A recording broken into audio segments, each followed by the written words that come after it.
नमस्कार प्रिय दर्शकों, आप देख रहे हैं ज्योतिष मंत्रा। प्रिय दर्शकों, इस चराचर जगत में अनेकों प्रकार की अच्छी और बुरी शक्तियों का वास है जो हमारे चारों ओर विद्यमान है। यदि हमारा आभामंडल कमजोर है या यूं कह ले कि यदि हमारे गण कमजोर हैं, यानी हमारा आत्मबल कमजोर है, तो हम शीघ्र ही इन नकारात्मक शक्तियों के प्रभाव में आ जाते हैं। और ये नकारात्मक शक्तियां, चाहे वो किसी भी प्रकार की हो, चाहे भूत प्रेत हो या जिन्न की शक्ति हो, तंत्र क्रिया हो, किसी भी प्रकार की नकारात्मक शक्ति सबसे पहले उस व्यक्ति के मन मस्तिष्क को प्रभावित करती है और उसके मनोबल को, उसके आत्मबल को कमजोर करती चली जाती है और उसके सोचने समझने की शक्ति धीरे धीरे क्षीण होती चली जाती है, जिसके कारण उसका जीवन नीरस सा हो जाता है। और ऐसा कई बार स्वतः ही हम किसी न किसी शक्ति की चपेट में आ जाते हैं, क्योंकि अनेकों बार आप लोगों ने देखा होगा, शास्त्रों में वर्णन है, किसी भी प्रकार का उतारा यदि किया जाए, किसी भी भूत प्रेत का किया कराए का उतारा किया जाए, या तो सुनसान स्थल हो या नदी तालाब जहां पर लोग अपने नित्य कर्म ना करते हों, ऐसे स्थान पर किया जाता है। परंतु यदा कदा आप लोग देखते होंगे कि आम चलते चौराहे के ऊपर कुछ ना कुछ ऐसी चीजें रखी मिल जाती हैं और इसी चक्कर में बहुत बार व्यक्ति चपेट में आ जाता है।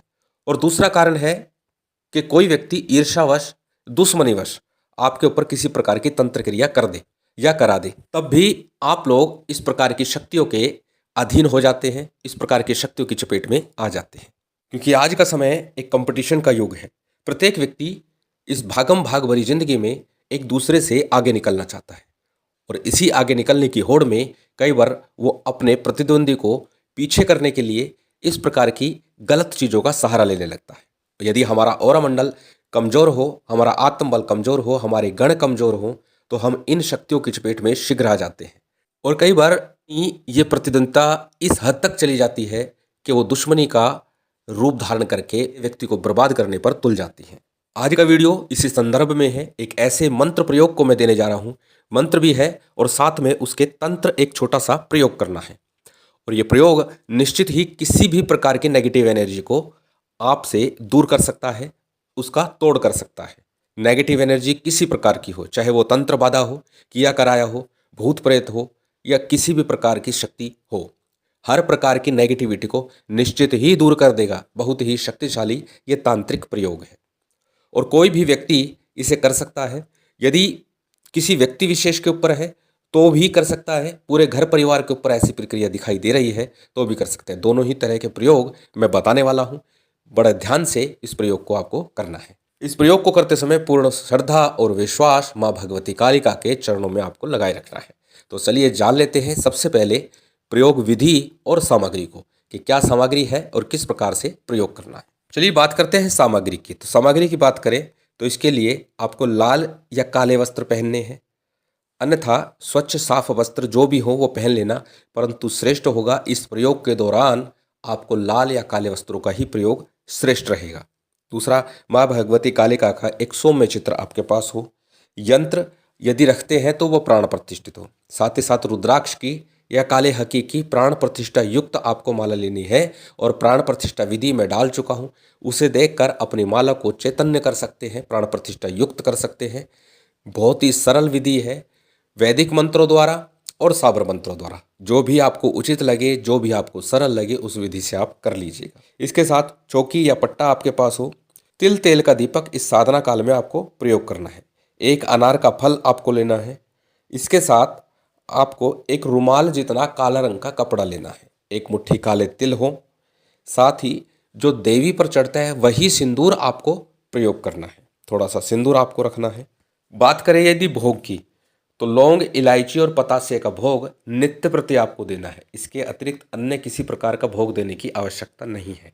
अनार का एक फल रखना है जिसे अंतिम दिन प्रयोग करना है। चलिए अब जानते हैं विधि विधान को, किस प्रकार से इस प्रयोग को संपन्न करना है। सबसे पहले किसी शुभ योग सिद्ध मुहूर्त में या फिर किसी शनिवार के दिन, मंगलवार के दिन जब सिद्ध योग मुहूर्त हो, उस दिन आपको उत्तर मुख होकर रात्रि काल में 9 बजे के बाद श्रेष्ठ होगा। यदि आप 10 बजे के लगभग ये साधना आरंभ करते हैं, उत्तर मुख होकर के चौकी पट्टे के ऊपर एक लाल वस्त्र बिछा लीजिए। उसके ऊपर माँ काली का चित्र आपको रखना है। यंत्र है तो यंत्र भी स्थापित कीजिए। साथ ही साथ कलश आपको स्थापित करना है।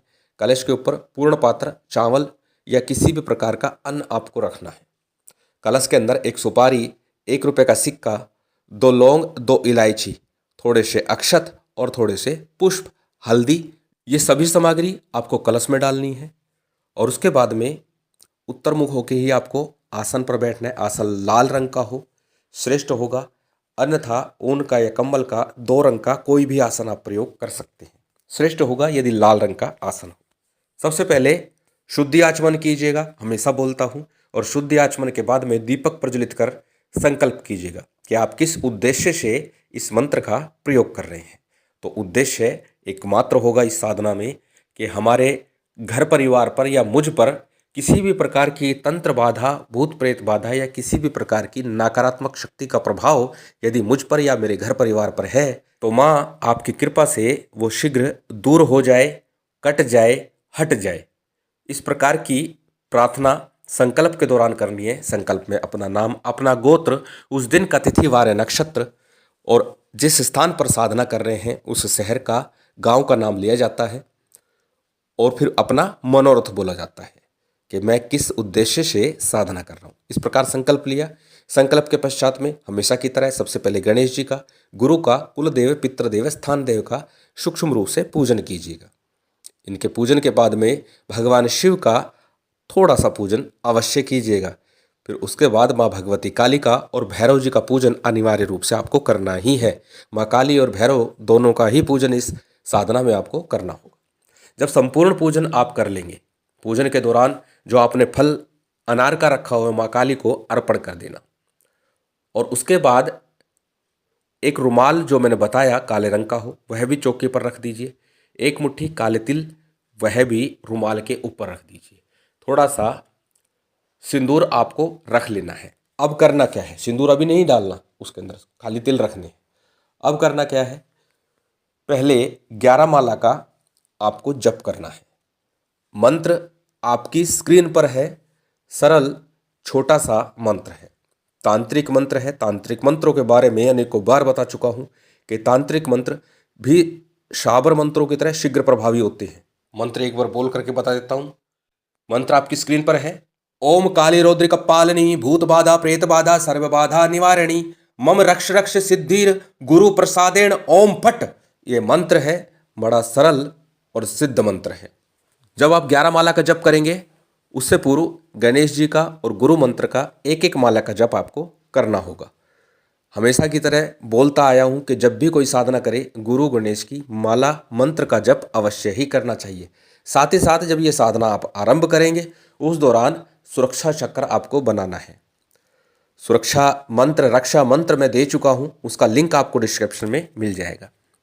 और जब आप 11 माला का जप संपूर्ण कर लें उसके बाद 1 चुटकी आपको सिंदूर लेना है और वो सिंदूर उस काले तिल में छिड़क देना है। उसके बाद में माँ की आरती करनी है। आरती के बाद लौंग, पतासे और इलायची का भोग लगाना है। 1 पतासा, 2 लौंग और 1 इलायची का आपको अग्नि पर भोग देना है। कपूर से प्रज्वलित कर लीजिए या फिर उपले की अंगारी पर आप भोग दे दीजिए। भोग के बाद में माँ से क्षमा प्रार्थना करनी है, समर्पण पर करना है, आसन को प्रणाम करना है और फिर साधना से उठ जाना है। इस प्रकार 11 दिन लगातार करना है। इस प्रकार प्रत्येक दिन आपको 11 माला का जप करना है। जप के बाद में 1 चुटकी सिंदूर लेना है और उस काले तिल पर छिड़कते जाना है। 11 दिनों तक लगातार ऐसे ही करना है। जब 11वां दिन होगा उस दिन आपको क्या करना है, सिंदूर छिड़कने के बाद में माँ की आरती करनी है। आरती के बाद जब आप भोग देंगे उसी दौरान अनार का जो फल रखा है उसे चक्कू से 2 हिस्सों में काट दीजिए, अपने ऊपर से वार करके। यदि पूरे घर परिवार पर आपके कोई समस्या है तो पूरे घर में से उस अनार के फल को घुमाइए और काट कर माँ के समक्ष काट दीजिए, उसे रख दीजिए। और उसके बाद में इस पूरी पोटली को उठा लीजिए और उसके अंदर 1 नींबू भी आपको रख देना है। सिंदूर और काले तिल के साथ 1 नींबू रख दीजिए। और यदि आप पीड़ित हैं तो अपने ऊपर से 7 बार आपको एंटी क्लॉक घुमाना है और अपने सिरहाने रख करके सो जाना है। उस दिन चौकी पर दोबारा मत रखना। यदि घर परिवार में है तो पूरे घर में से घुमा लीजिए और उसे नाल की सहायता से या किसी भी सहायता से घर के मुख्य द्वार पर टाक दीजिए। इस प्रकार आपको प्रयोग करना है। अब क्या करना है, अगले दिन इस पूरी सामग्री को यदि आपने सिरहाने रखे तो सिर के नीचे से निकाल करके, मुख्य द्वार पर लटका रखे तो मुख्य द्वार के पास से हटा करके ले जाना है, किसी निर्जन स्थान पर, सुनसान स्थान पर गड्ढा खोद के दबा देना है। अच्छे से मिट्टी भर दीजिए, उसके ऊपर पत्थर रख दीजिए और माँ से प्रार्थना कीजिए कि मेरे ऊपर जो तंत्र क्रिया थी वो हट जाए। और जब ये पूरी क्रिया आप कर लेंगे, घर आकर के हाथ पैर धो लीजिए, स्नान कर सकते स्नान कर लीजिए। और इसके बाद में नित्य प्रति संध्या काल में 1 या 3 माला का जप इस मंत्र का करते रहिए। भविष्य में भी किसी भी प्रकार की नेगेटिव एनर्जी आपको नहीं छू पाएगी। बहुत ही तीव्र और शक्तिशाली मंत्र है। महामाई कालिका की कृपा आप सभी पर बनी रहे, यही कामना है। और उम्मीद करता हूँ ये जानकारी, ये वीडियो आपको अच्छी लगी होगी। यदि अच्छी लगी तो कृपया लाइक कीजिएगा, शेयर कीजिएगा। यदि चैनल पर नए हैं तो सब्सक्राइब कर बेल आइकन बटन दबा दीजिएगा। जय माता दी, जय श्री राम।